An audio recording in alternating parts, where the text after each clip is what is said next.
Connaissez-vous l'homme qui a défié les empires coloniaux européens, bâti un véritable État moderne en Afrique de l'Ouest et dont la résistance inspire encore aujourd'hui? Cet homme, c'est Samori Touré, le fondateur de l'Empire Wassoulou. Origines et jeunesse. Samori Touré naît vers 1830 à Maniambala-Dougou, dans la région du Haut-Niger, au sein d'une famille malinquée. Très jeune, il est confronté à l'instabilité politique et aux guerres qui ravagent la région. Adolescent, il est capturé par des esclavagistes, mais parvient à se libérer en échange de plusieurs années de service militaire. C'est là qu'il apprend l'art de la guerre, la stratégie et la discipline, qui deviendront plus tard ses armes principales pour bâtir un empire. L'ascension d'un chef. Au début des années 1850, Samori commence à rassembler des partisans. Charismatique, courageux et doté d'une grande intelligence militaire, il attire rapidement des guerriers fidèles.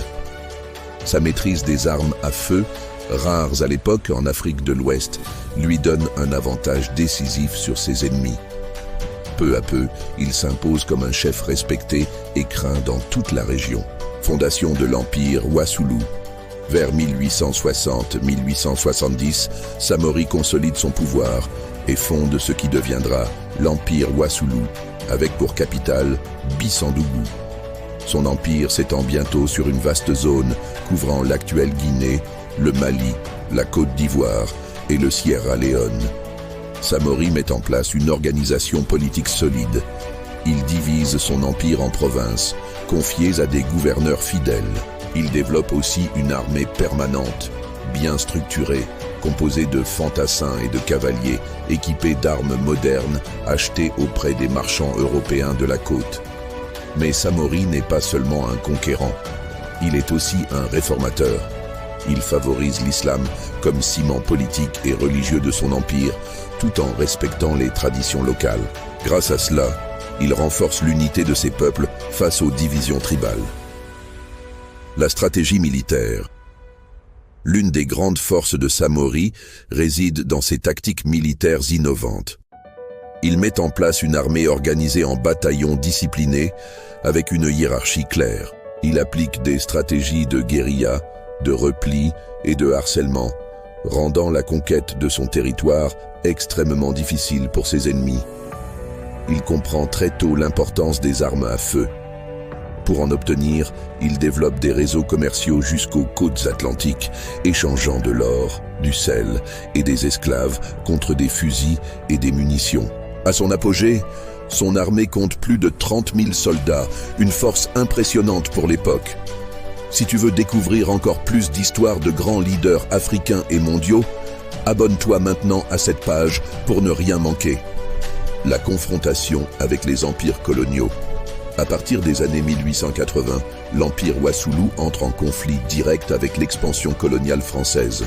Les Français, déterminés à contrôler la boucle du Niger et à relier leurs colonies d'Afrique de l'Ouest, voient en Samori un obstacle majeur.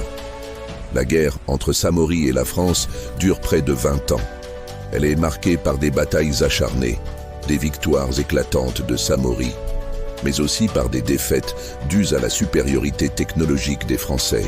Pour contrer cette avance, Samori adopte une stratégie de terre brûlée.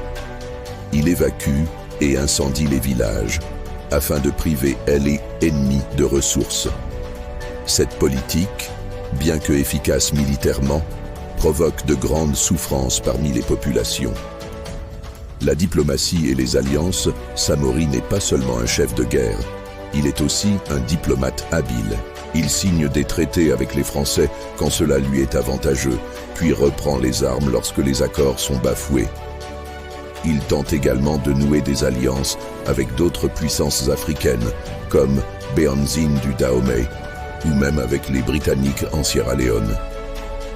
Malgré tout, la pression coloniale s'intensifie. L'armée française, mieux équipée et bénéficiant de renforts constants, parvient peu à peu à réduire l'espace de manœuvre de Samori. Le déclin et la capture.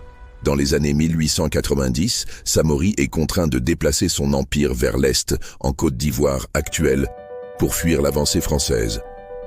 Mais ce repli affaiblit son autorité et entraîne des révoltes internes. En 1898, après une longue traque, Samori est finalement capturé par les troupes françaises à Guélémou. Refusant d'être exécuté, les Français l'exilent loin de son peuple, au Gabon, où il meurt en 1900. Héritage.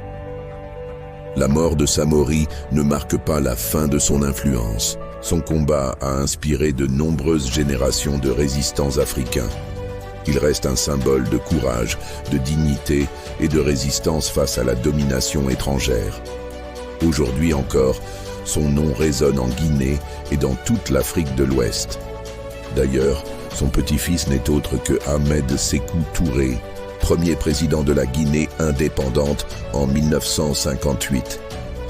Une preuve que l'esprit de résistance de Samori est transmis à travers les générations.